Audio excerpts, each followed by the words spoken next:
उसमें अब आपको कमी देखने को मिलेगी। माइंड में अब आपको शांति देखने को मिलेगी। शनि कठोर ग्रह है और राहु क्या है, भ्रम है, छलियां है। तो भाई बहनों के साथ वाणी के द्वारा कठोरता या किसी भ्रम के चलते गलतफहमी, मनमुटाव हो सकता है, क्योंकि शनि वाणी भाव के स्वामी भी है, क्योंकि आपके सेकंड हाउस में मकर राशि है। वाणी रिश्तों को लेकर के कठोर आपकी हो सकती है।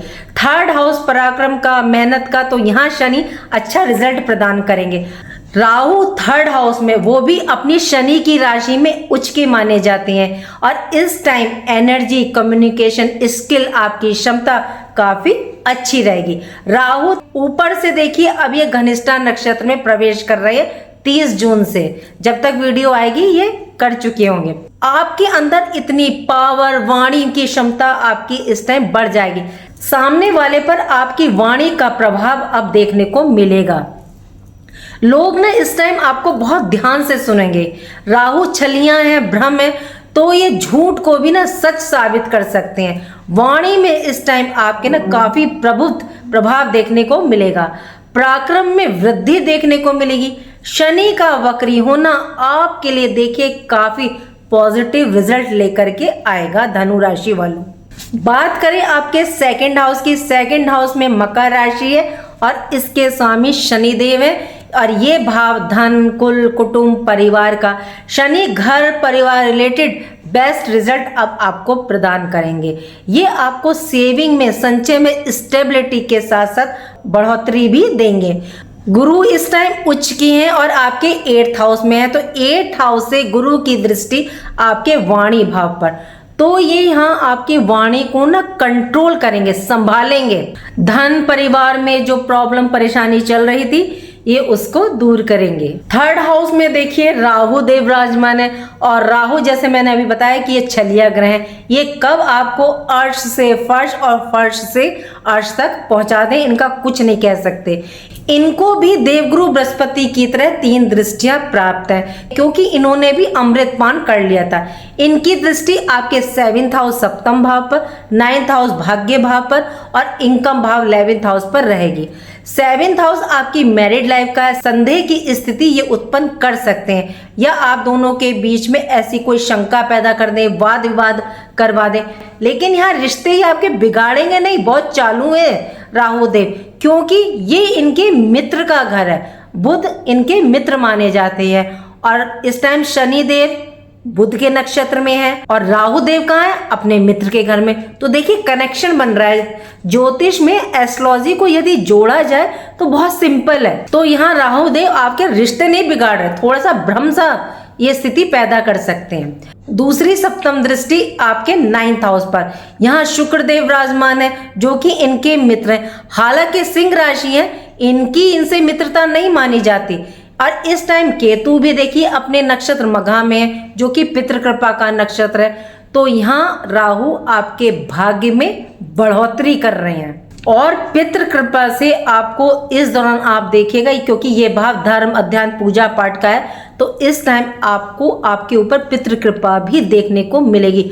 आप यदि महसूस करेंगे ना तो आपको डेफिनेटली मिलेगी। यदि आपके घर में पितृदोष है कि मावस के दिन आप खीर बनाएं, भोजन बनाएं और किसी मेन मंदिर के पुजारी या ब्राह्मण को आप दे सकते हैं। तीसरी दृष्टि, नवम दृष्टि आपके लाभ भाव पर, शुक्र की राशि पर। यहाँ आपकी इच्छाओं का ये विस्तार करेंगे, बढ़ाएंगे।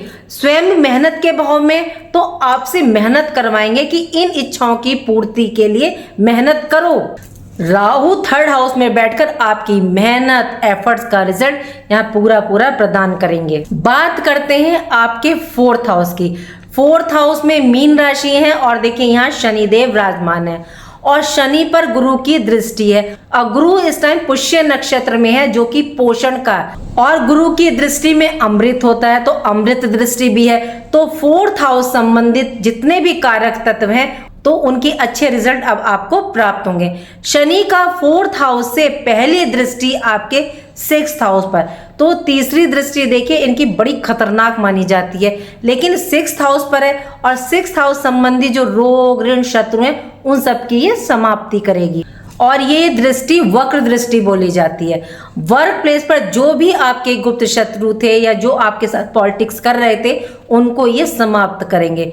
यदि उपाय की यहाँ मैं बात करूँ तो देखिए ये भाव माता का है। ये अपनी माता से बहुत प्रसन्न रहते थे, उनकी सेवा करते थे। यदि आप इस टाइम अपनी माता की सेवा करेंगे, उनका ध्यान रखेंगे तो शनि देखिए आपको 1% भी कष्ट नहीं देंगे। शनि की दूसरी सप्तम दृष्टि आपके कैरियर भाव, कर्म भाव पर, और यहाँ कन्या राशि है और ये इनकी मित्र राशि है।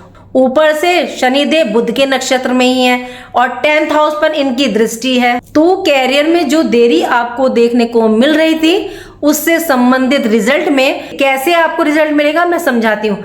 गुरु की दृष्टि, क्योंकि गुरु पुष्य नक्षत्र में है, ऊपर से शनि रेवती नक्षत्र में, तो जो रिजल्ट कार्य क्षेत्र में अब आपको प्राप्त होंगे वो परमानेंट बहुत ही सॉलिड प्राप्त होंगे। ढैया में वैसे भी ना कार्य बहुत स्लो हो जाता है, रिजल्ट जो प्राप्त होते हैं बहुत धीरे धीरे प्राप्त होते हैं।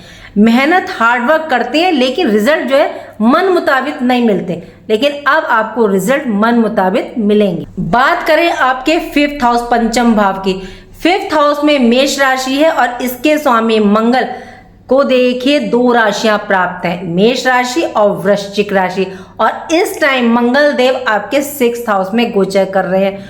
तो और ये जो 5th हाउस है ये आपके संतान का भाव है, शिक्षा का भाव है, लव रिलेशन का है। तो संतान के स्वास्थ्य का इस टाइम ध्यान रखिएगा, क्योंकि 5th हाउस के स्वामी मंगल देव 6th हाउस में रोग ऋण के भाव में, तो बीमारी और स्वास्थ्य पर ये आपका खर्चा करवा सकते हैं। ऊपर से ये व्यय भाव के स्वामी भी है तो खर्चा करवा सकते हैं। संतान को आपके इस टाइम ना क्रोध बढ़ सकता है, तो क्रोध में आके कोई वो डिसीजन गलत ना ले, तो इस टाइम आप उसका डिसीजन लेने में सपोर्ट कीजिएगा, हेल्प कीजिएगा, जिससे कि कोई डिसीजन वो गलत ना ले ले।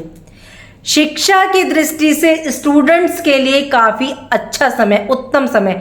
एजुकेशन के लिए अगर आप बाहर जाना चाहते हैं तो पूरे योग बन रहे हैं, क्योंकि 12th हाउस के स्वामी मंगल है। एब्रॉड जाना चाहते हैं, दूसरे स्टेट जाना चाहते हैं, दूसरी सिटी जाना चाहते हैं, तो ये ट्रैवलिंग भी दिखा रहे हैं। आप पढ़ाई से रिलेटेड यदि कुछ चेंज परिवर्तन करना चाहते हैं तो कर सकते हैं, लेकिन क्या है कि 5th हाउस पर आपके कोई शुभ दृष्टि नहीं है, तो आपको फोकस इस टाइम ज्यादा करना पड़ेगा। जब आप कार्य को स्टार्ट करेंगे ना तो ये ऑब्स्टिकल ला सकते हैं, माइंड डाइवर्ट कर सकते हैं स्टार्टिंग में, तो आपको अपना फोकस बना करके रखना है। लव लाइफ की बात करें तो एक दूसरे से इस टाइम आप लोगों को कंप्लेन हो सकती है, एक दूसरे में आप कमी निकाल सकते हैं, तो यहाँ आपको एडजस्ट करना होगा। अग्रेशन इस टाइम दोनों में हो सकता है, क्योंकि मंगल की दृष्टि स्वयं आप पर यानी कि आपके 1st हाउस पर पड़ रही है, तो अंडरस्टैंडिंग बना करके चलिएगा। बात करें 6th हाउस की, यहाँ वृषभ राशि है और यहाँ मंगल देव विराजमान है। जैसे मैंने बताया कि शत्रुओं को तो ये आपके समाप्त करेंगे, पुराने रोग ऋण को समाप्त करेंगे, लेकिन इस टाइम कोई नया ऋण लेने से आप 20-25 दिन बचिएगा। बात करें आपके 7th हाउस की, यहाँ मिथुन राशि है और इसके स्वामी बुध 7 जुलाई के बाद वक्री होकर के अस्त हो जाएंगे आपके 7th हाउस में। और बुध बुद्धि के, वाणी के, कम्युनिकेशन के, बैंकिंग के, व्यापार के कारक हैं। सूर्य की युति बुध के साथ होगी 16 जुलाई तक, तो बुधादित्य योग बनेगा। बुध का कार्यभार सूर्य देव संभालेंगे, क्योंकि बुध इस टाइम अस्त रहेंगे। 24 के बाद जैसे ही बुध मार्गी हो जाएंगे फिर बुध संभालेंगे आपके 7th हाउस को। 24 से आपको काफी बेस्ट रिजल्ट देखने को मिलेगा बिजनेस, व्यापार, मैरिड लाइफ में। डेली वेजेस का है तो यहाँ बढ़ोतरी देखने को मिलेगी। सूर्य के साथ देखिए बुध रहेंगे, तब भी आपको यहाँ देखिए अच्छा रिजल्ट देखने को मिलेगा। 16 जुलाई तक आपके लाइफ पार्टनर ना थोड़े से डोमिनेटिंग हो सकते हैं। सूर्य देव आपके 9th हाउस भाग्य भाव के स्वामी है। यदि इस टाइम आप अपनों से बड़े या किसी गुरु से या अपने मेंटोर से आप राय लेंगे बिजनेस, व्यापार, अपने कार्य क्षेत्र में, तो आपको डेफिनेटली लाभ की प्राप्ति होगी। सूर्य और बुध की युति आपके 7th हाउस में, तो ये आपको बूस्टअप करेगी। बात करें आपके 8th हाउस की, यहाँ कर्क राशि है और यहाँ देव गुरु बृहस्पति विराजमान है। 16 जुलाई से सूर्य भी प्रवेश करेंगे आपके 8th हाउस में। देखिए सूर्य अष्टम में अच्छा रिजल्ट नहीं प्रदान करते, ऊपर से कर्क राशि में, जबकि ये चंद्रमा की राशि है। लेकिन यहाँ देव गुरु बृहस्पति हैं, अब वो भी उच्च के हैं, तो ये भाव ट्रांसफॉर्मेशन का है, बदलाव का है। तो 16 जुलाई के बाद सूर्य और गुरु की युति बड़े बदलाव, चेंज की तरफ इशारा कर रही है। गुरु की दृष्टि विदेश भाव पर है, धन कुल कुटुंब के भाव पर है, माता सुख के भाव पर है। तो इन क्षेत्रों में कोई बड़ा बदलाव आपको देखने को मिल सकता है। ये चेंज पॉजिटिव होगा, आपके हित में होगा। और गुरु इस टाइम पुष्य नक्षत्र में है, और ये नक्षत्र पोषित करना ऊर्जा समृद्धि का, तो ये धन, माता, भूमि, प्रॉपर्टी, आपके व्यक्तित्व, पर्सनैलिटी में, घर परिवार, आपकी लाइफ में मतलब पॉजिटिव चेंज लेकर के आएगा। बात करें आपके 9th हाउस भाग्य भाव की, यहाँ सिंह राशि है और केतु देव विराजमान है। 4 जुलाई से शुक्र भी प्रवेश करेंगे। यहाँ पिता के स्वास्थ्य का देखिए ध्यान रखें। इस टाइम आपको, या यूं कहूं कि 16 जुलाई से भाग्य का साथ आपको कम प्राप्त होगा। इसके लिए आप ना सूर्य को जल अवश्य दें। शुक्र 4 जुलाई से आपके 9th हाउस में प्रवेश करेंगे, और शुक्र आपके 6th हाउस रोग ऋण शत्रु भाव के मालिक है, और 11th हाउस इच्छा पूर्ति और लाभ भाव के स्वामी है। और शुक्र सिंह राशि में प्रवेश करेंगे तो, और सूर्य के साथ देखिए इनकी कोई मित्रता नहीं है, तो धार्मिक कार्यों में आपकी अड़चन आ सकती है। केतु भी अलगाव की स्थिति दिखाएंगे, तो पिता से अलगाव या वैचारिक मतभेद हो सकता है। आपकी जो इस टाइम इच्छाएं होंगी वो ना कुछ परेशानियां उठाने के बाद पूरी हो जाएंगी। कैसे?